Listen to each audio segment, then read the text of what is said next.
दिलों में प्यार की खुशबू तो होठों पर दुआ रखना, इमाम वक्त से एक रिश्ता इश्क वफा रखना, इमाम वक्त से एक रिश्ता इश्क वफा रखना। ইন্না মোহাম্মদান আশিকা রাব্বা। ইন্না মোহাম্মদান আশিক রাব্বা। আচ্ছা, তোমরা কি নিয়ে আলোচনা করছো? মহানবী সাল্লাল্লাহু আলাইহি সাল্লাম এবং আল্লাহ তাআলার প্রতি ভালোবাসা দেখে আরবের লোকেরা বলতো ইন্না মোহাম্মদান আশিক রাব্বা। ঠিক বলেছো। এটার অনুবাদ জানা আছে নাকি মাসরুর? জি ওস্তাদ জি, এটি অনুবাদ হলো নিশ্চয়ই মহানবী সাল্লাল্লাহু আলাইহি ওয়াসাল্লাম তার প্রভুর ভালোবাসায় বিভোর। চমৎকার বলেছ। আসসালামু আলাইকুম ওয়ারাহমাতুল্লাহি ওয়া বারাকাতুহু। বন্ধুরা, আশা করছি তোমরা সবাই অনেক ভালো আছো। আর নিয়মিত তোমাদের জন্য আমাদের এই আয়োজন ছোটদের জন্য হুজুরের খুতবা অনুষ্ঠানটি দেখছো। এতক্ষণে নিশ্চয়ই তোমরা বুঝে গেছো যে আমরা 26শে ডিসেম্বর 2025 তারিখের খুতবাটি নিয়ে আলোচনা করছি, যেখানে হুজুর হযরত মুহাম্মদ সাল্লাল্লাহু আলাইহি ওয়াসাল্লামের ভালোবাসার বিভিন্ন দৃষ্টান্ত উপস্থাপন করেছেন পর্যায়ক্রমিকভাবে। আর এই খুতবাটি হুজুর আনওয়ার আইয়াদাল্লাহু তাআলা বিন নাসরিল আজিজের 2025 সালে প্রদত্ত সর্বশেষ খুতবা। খুতবায় হুজুর শেষের দিকে দুইজন ব্যক্তির স্মৃতিচারণ করেছেন আর পাকিস্তানের আহমদীদের জন্য পুনরায় দোয়ার আহ্বান জানিয়েছেন। আমরা এই খুতবাটি নিয়ে আরও অনেক আলোচনা করব, অনেক নতুন নতুন বিষয় জানার চেষ্টা করব, শেখার চেষ্টা করব, কিন্তু তার আগে চলো আমরা হুজুরের খুতবার একটা বিশেষ অংশ দেখে আসি। आज हम जो ये दावा करते हैं कि हम हज़रत सल्लल्लाहु अलैहि वसल्लम के हकीकी मानने वाले हैं और हमने आप सल्लल्लाहु अलैहि वसल्लम के ग़ुलाम सादिक़ के हाथ पर बैत करके ये तजदीद और वादा किया है कि आइंदा हम अपनी ज़िंदगियों को खुदा ताला के अहकाम के मुताबिक ढालने की कोशिश करेंगे, तो हमें फिर इस तरह तवज्जो देनी चाहिए कि हमने हर काम खालिसतन अल्लाह ताला के लिए करना है और उसकी मोहब्बत में आगे बढ़ने की कोशिश करनी है।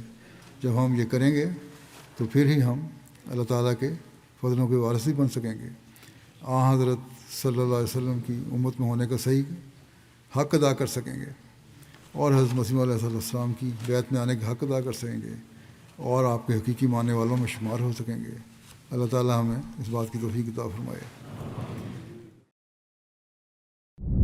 বন্ধুরা, এতক্ষণ আমরা হুজুরের খুতবার একটা বিশেষ অংশ দেখলাম, কিন্তু আমি বারংবার তোমাদের স্মরণ করাই যে আমাদের পুরো খুতবাটি দেখার কোনো বিকল্প নেই। হুজুরের পুরো খুতবাটি আমাদের মনোযোগ সহ দেখতে হবে, সেখান থেকে নোট নিতে হবে এবং সবচেয়ে ভালো লাগা অংশটুকুর উপর আমল করার চেষ্টা করতে হবে। আর আমাদের এই অনুষ্ঠানটি শুধুমাত্র এর সহায়ক, অর্থাৎ হুজুরের খুতবাকে আরেকটু সহজভাবে তোমাদের সামনে উপস্থাপন করার একটা ছোট্ট প্রচেষ্টা। চলো আমরা মূল খুতবা নিয়ে আলোচনা করে নতুন নতুন বিষয়গুলো শিখি। ফারেস, গত শুক্রবারের খুতবার সবচেয়ে ভালো লাগা ঘটনাটি আমাদের বলতে পারো? জি উস্তাদ জি। হযরত আয়েশা রাদিয়াল্লাহু তাআলা আনহু বলেন, ইজা জা নাসরুল্লাহি ওয়াল ফাত সূরাটি নাজিল হওয়ার পর মহানবী সাল্লাল্লাহু আলাইহি ওয়াসাল্লাম প্রত্যেক নামাজে তিনি একটি দোয়া পাঠ করতেন। সেই দোয়াটি আমার খুবই ভালো লেগেছে। আচ্ছা, কোন দোয়া ছিল সেটি? সেই দোয়াটি হলো সুবহানাকা রাব্বানা ওয়া বিহামদিকা আল্লাহুম্মা গফিরলি। চমৎকার। মাসরুর, এটার অনুবাদ বলতে পারবে? জি ওস্তাদ জি, এর অনুবাদ হলো হে আমার প্রভু, তুমি পবিত্র এবং সকল প্রশংসা তোমারই, তুমি আমাকে ক্ষমা করে দাও। চমৎকার বলেছ। দেখো, সূরা নাসর হচ্ছে হযরত মুহাম্মদ মুস্তাফা সাল্লাল্লাহু আলাইহি ওয়াসাল্লামের উপর নাজিল হওয়ার দিক থেকে সবচেয়ে শেষ সূরা, যেখানে মুহাম্মদ সাল্লাল্লাহু আলাইহি ওয়াসাল্লাম এটা বুঝে গিয়েছিলেন যে ওনার কাছে আর বেশি দিন সময় বাকি নাই। আর তখন উনি আল্লাহ তাআলার এত বেশি ইবাদত করা শুরু করেন যে তার ইবাদতের এই ধরন, এই দৃষ্টান্ত সর্বকালে আমাদের জন্য আদর্শ হয়ে রইল। আর আমরা একটা নতুন জিনিস শিখলাম যে সূরা নাসর পাঠ করার পর, ইজা জা নাসরুল্লাহি ওয়াল ফাত, এই সূরাটা পুরো শেষ করার পর আমাদের এই দোয়াটি শিখতে হবে, এই দোয়াটি পাঠ করতে হবে। যদি ফারেস আমাদেরকে আরেকবার দোয়াটি জোরে শুনিয়ে দাও। সুবহানাকা রাব্বানা ওয়া বিহামদিকা আল্লাহুম্মা গফিরলি। চমৎকার। বন্ধুরা, তোমরাও মনে রাখবে যে আমরা সূরা নাসর পাঠের পর এই দোয়াটি যেন রীতিমতো পড়ি, এই দোয়াটি যেন নিয়মিত পড়ি, যেটা হযরত মুহাম্মদ মুস্তাফা সাল্লাল্লাহু আলাইহি ওয়াসাল্লামের শিক্ষা। মুহাম্মদ সাল্লাল্লাহু আলাইহি ওয়াসাল্লাম ওনার জীবনের একদম শেষ মুহূর্তে আর শেষ সময়ে সর্বশেষ নাজিলকৃত সূরার পর আমাদের এই দোয়াটি পাঠ করতে শিখিয়ে গেছেন। মাসরুর, তুমি কি সবচেয়ে ভালো লাগা একটা ঘটনা আমাদের শোনাবে? জি ওস্তাদ জি, আমার সবচেয়ে ভালো লাগা ঘটনাটি হলো একবার মহানবী সাল্লাল্লাহু আলাইহি ওয়াসাল্লাম এর আবেগভরা ইবাদত দেখে হযরত বেলাল রাদিয়াল্লাহু তাআলা জিজ্ঞেস করেন, হে আল্লাহর রাসূল, আপনি কাঁদছেন কেন? অথচ আল্লাহ তাআলা আপনার সকল পাপ ক্ষমা করে দিয়েছে। তখন মহানবী সাল্লাল্লাহু আলাইহি ওয়াসাল্লাম এর উত্তরে বলেন, আমি কি আল্লাহ তাআলার কৃতজ্ঞ বান্দা হব না? চমৎকার বলেছো মাসরুর। দেখো, ইবনে ওমর রাজিয়াল্লাহু তাআলা আনহু একবার হযরত আয়েশা রাজিয়াল্লাহু তাআলা আনহাকে জিজ্ঞেস করেন যে মোহাম্মদ সাল্লাল্লাহু আলাইহি সাল্লামের জীবনের একটা চমৎকার ঘটনা আমাদেরকে বলেন তো ইবাদতের। তখন আয়েশা রাজিয়াল্লাহু তাআলা আনহা কেঁদে ফেলেন আর বলেন যে প্রত্যেকটা ঘটনাই তো ওনার জন্য উত্তম আদর্শ, জীবনের উত্তম দৃষ্টান্ত ইবাদতের প্রত্যেকটা ঘটনা। কিন্তু একবার রাতে তিনি সাল্লাল্লাহু আলাইহি সাল্লাম আসলেন আর আমার কাছে পারমিশন চাইলেন যে উনি আল্লাহর ইবাদত করবেন আজ রাতে। আমি অনুমতি দিলে উনি সারা রাত কোরআন তেলাওয়াত করেন আর কেঁদে কেঁদে আল্লাহর ইবাদত করেন সারাটা রাত।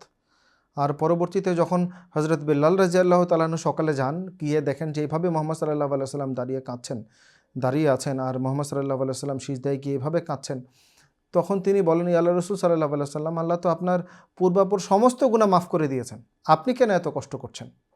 মোহাম্মদ সাল্লাল্লাহু আলাইহি সাল্লামের উত্তর ছিল যে যেই আল্লাহ আমার উপর এমন অনুগ্রহ করেছে, যে আল্লাহ আমার উপর এতটুকু দয়া করেছে যে আমার সব কিছু মাফ করে দিয়েছে, সব গুনাহ মাফ করে দিয়েছে, আমি কি তার কৃতজ্ঞ বান্দা হব না? আমরা হলে কি করতাম? আমরা হলে একটা ছুতো খুঁজতাম যে কোনোভাবে যেন আমরা এই কষ্ট থেকে মুক্তি পেতে পারি, কোনোভাবে যেন আমরা আর একটু স্বাচ্ছন্দ্য লাভ করি, আর একটু সহজ হয় আমাদের ইবাদতের ধরন।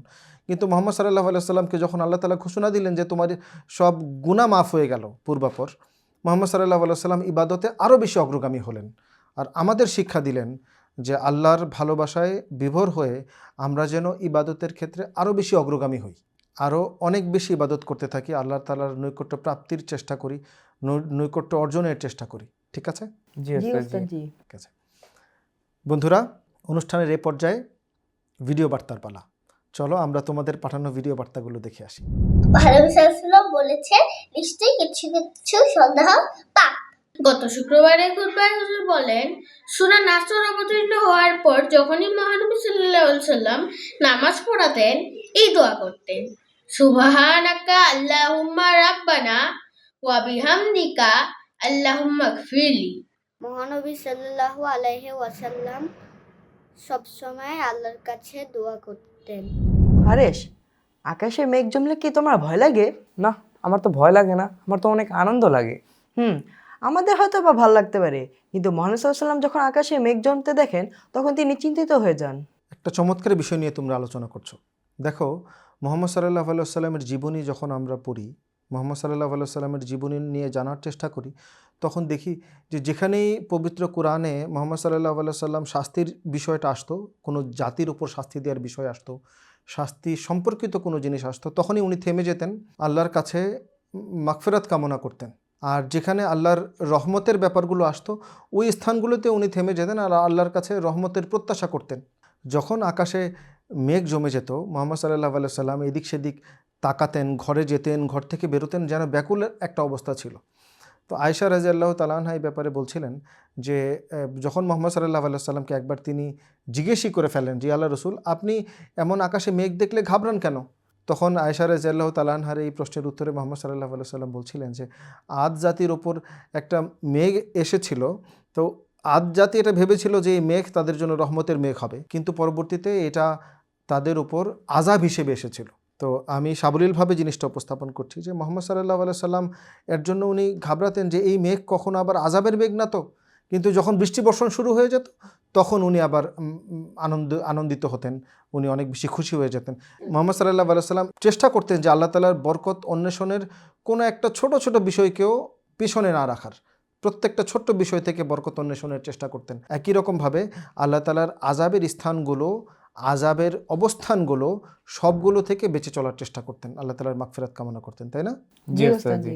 আচ্ছা, গত শুক্রবারের খুতবায় একদম শেষের দিকে হুজুর পাকিস্তানের জন্য পুনরায় দোয়ার আহ্বান জানিয়েছেন, তাই না? জি ওস্তাদ। তোমাদের কি মনে আছে যে পুরো ঘটনাটা কি? ওস্তাদ জি, ঠিক মনে পড়ছে না। ওস্তাদ জি, আমারও ঠিক মনে পড়ছে না। দেখো, পাকিস্তানে একজন আহমদীকে যাবজ্জীবন কারাদণ্ড দেওয়া হয়েছে। জানো তার অপরাধ কি? অপরাধ হচ্ছে ওনার কাছে একটা কোরআনের কপি ছিল আর নিজে কোরআন পড়তেন আর অন্যদেরকে পড়ার শিক্ষা দিতেন, অন্যদেরকে কোরআন শিখাতেন, আর এই অপরাধে ওনাকে যাবজ্জীবন কারাদণ্ড দেওয়া হয়েছে। আফসোস, বর্তমান মুসলমানদের এই অবস্থা, ইসলামের এই অবস্থা, যেখানে হজরত মোহাম্মদ সাল্লাল্লাহু আলাইহি সাল্লাম বারংবার তাগিদ দিয়েছেন, খায়রুকুম মান তাআল্লামাল কুরআনা ওয়া আল্লামাহু। মোহাম্মদ সাল্লাল্লাহু আলাইহি সাল্লামের এই শিক্ষা, তোমাদের মধ্যে উত্তমই হচ্ছে সেই ব্যক্তি যে নিজে কোরআন শিখে এবং অপরকে শিখায়। আর আজকে এই অপরাধে অপরাধী হয়ে আমাদের যাবজ্জীবন কারাদণ্ড ভোগ করতে হচ্ছে। তবে আহমদিয়া মুসলিম জামাত সেই জামাত যাদের দুনিয়াবি হাজারো শাস্তি দেয়া হলেও তাদের হৃদয় থেকে কখনো হজরত মোহাম্মদ সাল্লাল্লাহু আলাইহি সাল্লামের ভালোবাসা, আল্লাহর ভালোবাসা এবং কোরআনের ভালোবাসাকে কেউ মুছতে পারবে না, তাই না? জি ওস্তাদ জি। আমাদের তাহলে কি করতে হবে? ওস্তাদ জি, আমাদেরও বেশি ইবাদত করে মগ্ন থাকতে হবে। ঠিক বলেছ। আর মোহাম্মদ সাল্লাল্লাহু আলাইহি সাল্লামের উপর আনিত এই পবিত্র কোরআন অনেক বেশি বেশি পাঠ করতে হবে, তাই না মাসরুর? জি ওস্তাদ জি। তাহলে তোমরাও প্রতিদিন সকালে কোরআন পাঠ করবে ইনশাআল্লাহ ইনশাআল্লাহ। ওস্তাদ জি। বন্ধুরা, তোমরাও মনে রাখবে যে আহমদিরা হজরত মোহাম্মদ মুস্তাফা সাল্লাল্লাহু আলাইহি সাল্লামের সত্যিকার শিক্ষাকে জগৎব্যাপী প্রচারের দায়িত্বে নিয়োজিত।